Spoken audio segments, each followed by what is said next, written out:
Next, we will see how can we solve the problem related to the magnetostatic by using Stokes Theorem and curl. In our previous part, we will see how can we find the magnetic field intensity for the volume charge by using the Ampere's law. So in this part, we will see how can we use the Stokes Theorem and curl in order to solve the same problem and getting the same answers. Let's see. This is example 4. Using curl, find the magnetostatic field at all regions. And we are using the same diagram. So between A and B, we have the volume current flowing through this surface, which is J equal to 10 ampere per meter square in the direction of Z. Right. So basically, this is a cylindrical coordinate. We are using the cylindrical coordinate. Right. First, we have the region when R less than A. So the curl H equal to J equal to 0 because there is no current density when R is less than A. So the current density is 0. So the H is 0.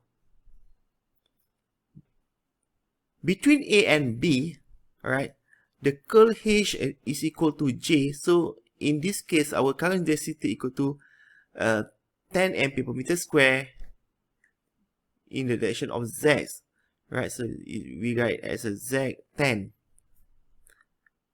Right, so our curl H, because we have the Z component, we take the Z component. Right, so we have a Z divided by R in bracket del R phi divided by del R minus del HR divided by del phi. So where we get this, okay, we have to refer back to the table. Okay, this is a table. Okay, so we are using the cylindrical coordinate. So we deal with the Z component. So the Z component is this part. So we can see from here. So this is Z over R del R A phi divided by del R minus del AR divided by del phi. So another two component will be 0 lah. So we just take this, right? So we go back to our equations. We take this part.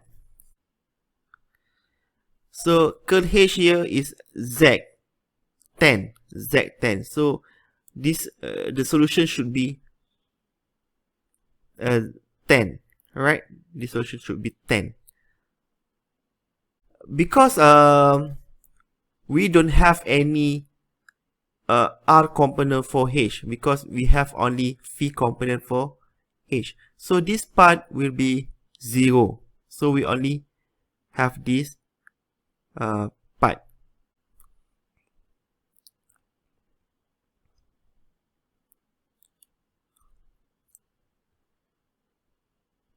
So we solve this problem.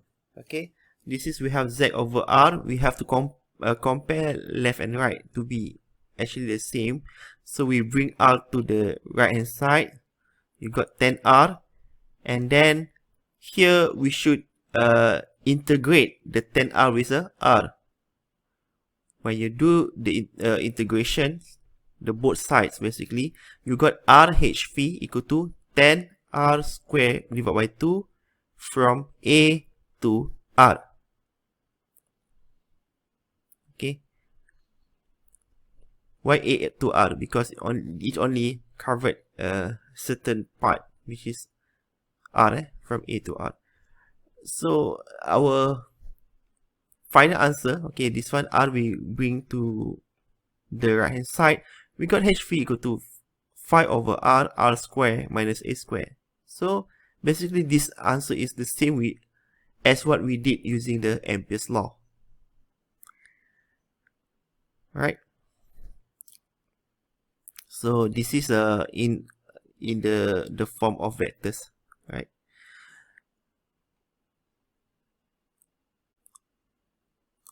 if you solve for R is greater than B also, you will get the same answers.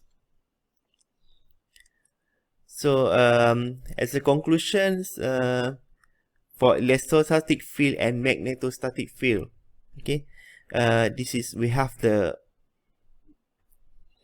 first Maxwell equation, which is del D equal to rho V, and then we have curl E equal to 0, or the closed integration of E dot dl equal to 0. This is a potential.